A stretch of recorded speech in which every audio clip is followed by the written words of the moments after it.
આજે વિશાળ આલિશાન બંગલાઓની અંદર પણ શાંતિ કોઈ ખૂણામાં ક્યાંય મળતી નથી. કારણ શું? માણસ જ્યારે નાનો હતો, કમાતા શીખો, ત્યારે ચાહતો હતો સારામાં સારો બંગલો બનાવી અને હું રહીશ. આલિશાન બંગલાઓ બિના, એલિવેશન સુંદરો થયા, મનગમતા કલરો પુરાણા, જેવા કલર ના જોઈએ એવા સોફાઓના સેટ બધા ઉપલબ્ધ થઈ ગયા. બધા જ સેટ વ્યવસ્થિત ગોઠવાણા, પણ એ જ ઘરની અંદર રહેનાર વ્યક્તિઓના મન કોઈની સાથે સેટ ન થયા. એક પિતા સવારથી લઈ અને સાંજ સુધી દોડાદોડ કરે. એક દિવસ એના દીકરાએ એના બાપને પૂછ્યું, પિતા, આપ સવારથી લઈ અને સાંજ સુધી, 1 તારીખથી લઈને 31 તારીખ સુધી આટલી બધી દોડાદોડી? પિતા, ક્યારેક અમારા માટે તો જીવો. પિતા, ક્યારેક તમારા માટે પર્સનલ લાઈફ તો જીવી લ્યો. આખી એ જ દીકરાએ પોતાના પિતાને પૂછ્યું, પિતા, મને એ બતાવો, આપની રાત્રિ દિવસ ઉજાગરાઓ કરીને તનતોડ મહેનત કરી આટલી બધી સંપત્તિ માટેની ભાગદોડનો ઈરાદો શું છે? What's your intention? અને ત્યારે એ દીકરાના બાપે એટલું જ કીધું તું, બેટા, મારે નામ કમાવવું છે. ધ્યાનથી સાંભળજો. એક દીકરો પોતાના બાપને સવાલ પૂછે, પિતા, આટલી બધી મહેનત શેના માટે? બેટા, તારા બાપના નામનો સિક્કો પડવો જોઈએ. નામના માટે. થોડો સમય વ્યતીત થયો. એક દિવસ દીકરાએ ફરીવાર પૂછ્યું, પિતા, અમારા માટે તો જીવો. બેટા, તને આજ નહીં સમજાય, તું મોટો થઈશ ને ત્યારે સમજાશે. પરિસ્થિતિ એ સર્જાણી વખતો એમના જ પરિવારમાં નજીકના કોઈ વ્યક્તિનું મૃત્યુ થયું. સમાચાર મળ્યા.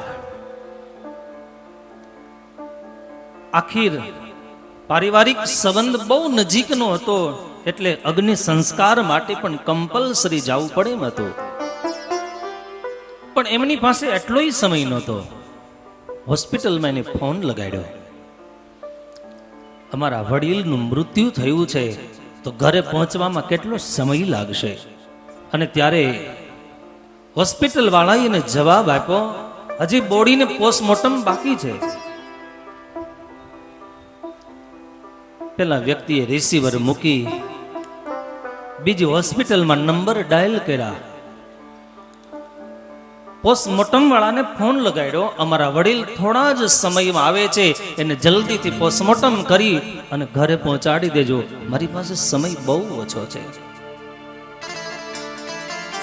પેલો માણસ વારંવાર ફોન કરીને કહે છે, ડેડ બોડી કેટલે પહોંચી? ડેડ બોડી પોસ્ટમોર્ટમના એ ઓરડા સુધી પહોંચી ગઈ. ડેડ બોડીનું શું થયું?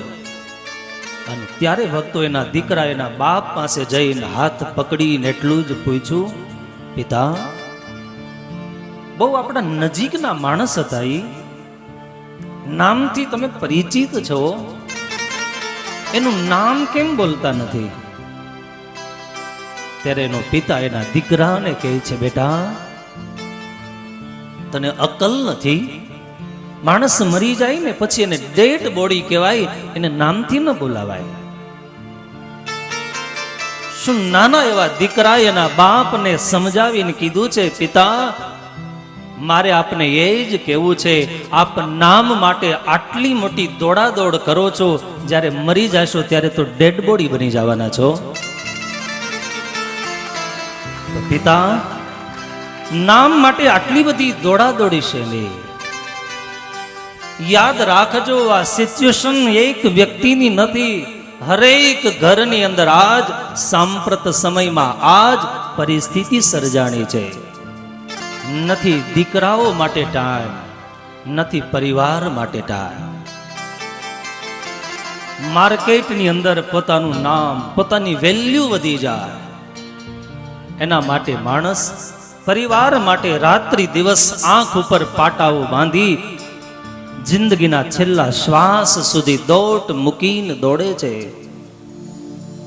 આખિર માણસ વિચારે કે 4 જણા મરી ગયા પછી શું કહેશે?